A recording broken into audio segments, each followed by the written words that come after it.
All right, let's move on to Topic Tuesday. Again, we have third year med student Adam Ahmed, who is contributing to our Topic Tuesdays, which is a great thing for him and it's a great win for us. And so in this particular Topic Tuesday, you can see all these like exciting, wonderful graphics that we have here talking about the aorta, talking about the different parts of the aorta, talking about the aortic valve. Obviously, we're going to be talking about the aorta, but uh, we are always reminded to think aorta because aortic hope really wouldn't exist if doctors weren't thinking about the aorta. And because they were, there are people's lives who have been saved, there are diagnoses that have been made, and then aortic hope can come in and help support everybody.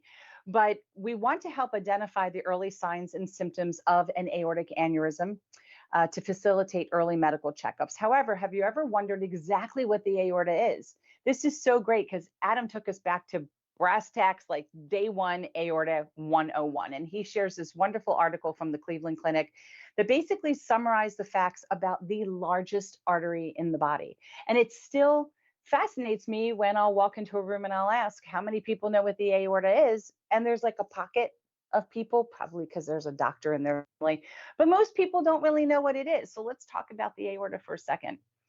So the aorta is that candy cane shaped vessel. It is the largest vessel in your body.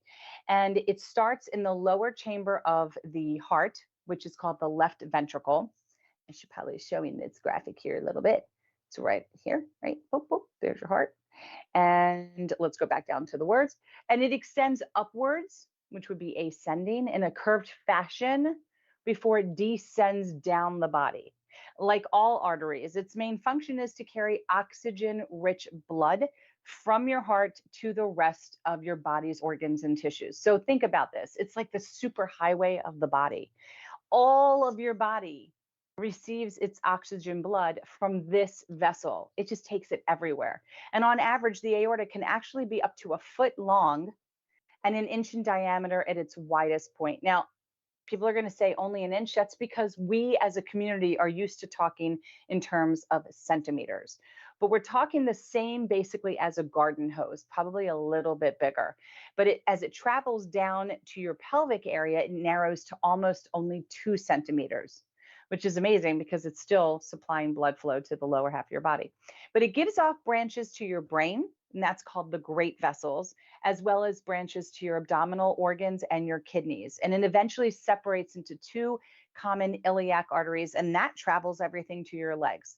So again, this aorta, I'm doing a lesson, look at that, goes out from the heart, up and around. And look at all these little branches. These are the great vessels, right? They're going to carry it to your head. And then you've got some that take them to your arms and to your abdomen and to your spleen and your kidneys and your liver and everything. It goes to everything and then it branches off through the legs. Okay.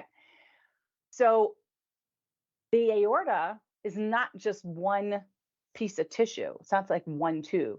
It's going to have layers, just like a garden hose. If you cut into a garden hose, you're going to see that there are layers in a garden hose. So they actually have 3 layers of tissue. And I am not going to try to pronounce it. You can't pay me enough money to try to butcher the names of these, but there is an inner layer, there is a middle layer, and there is an outer layer. Let's keep it simple. But did you know that a true aortic aneurysm actually involves all 3 of these layers? And a pseudoaneurysm only contains less than 3. So when we find out we have an aneurysm, that means that this weakening has occurred in all 3 layers of the aorta.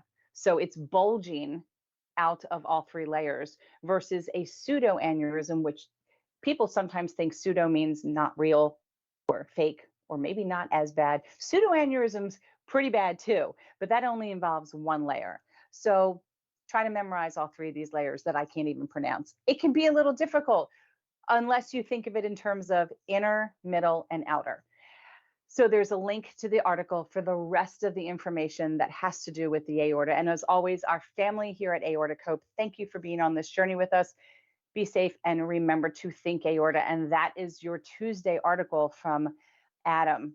And wait till you see some of these articles he's coming up with. It's just the way that he's able to translate the information is just, it's wonderful. It's really wonderful to read. And so if you ever wondered whether you have an aneurysm or you've had a dissection, because believe me, over the next weeks, we're going to be getting into everything. This is it. This is what's in your body. It's pretty remarkable that this vessel feeds everything, takes care of everything, which is why it's so important. Which is why if you have an injury like an aneurysm or you have a tear like a dissection, it could be very critical because you're compromising the one vessel you have that feeds everything, which is why we talk about think aorta, think family. If you've had anybody in your family who's had aneurysms or dissections or bicuspid valve or issues, you want to talk about these conditions because there's a high probability it could be passed down to generation. As we discover more genetic mutations and conditions, it's important to have these conversations now. And you think about your aorta and think about your family. Pretty cool stuff, huh? Topic Tuesday. It's pretty miraculous, I think. That's because I know a lot about my aorta now because I have to.